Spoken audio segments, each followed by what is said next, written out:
ಕೈಲಾಸ ಕೈಯಲ್ಲಿ ನೀನು ನನ್ನ ಸಂಗ ಇದ್ದರೆ, ಆಕಾಶ ಜೇಬಲಿ ನಿನ್ನ ನಗು ಹೀಗೆ ಇದ್ದರೆ, ಕೋಲ್ ಮಿಂಚು ಹೂಗಳೇ ನಿನ್ನ ಮಾತು ಕೇಳುತ್ತಿದ್ದರೆ, ಸೀನೀರೆ ಸಾಗರ ನಿನ್ನ ಭಾವ ಹೀಗೆ ಇದ್ದರೆ, ಓಡದೆ ನೀನು ಜಿಂಕೆಯಾದೆ,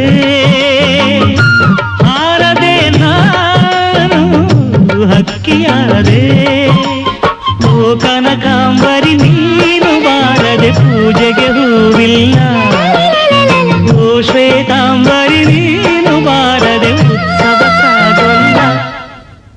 ಗೀತಾಂಜಲಿ ಹಾಲು ಗೆಲ್ಲಿಗೆ ಬಾರೆ ಕಣ್ಣಿಗೆ ನಮ್ಮೂರ ಹೆಣ್ಣಿಗೆ.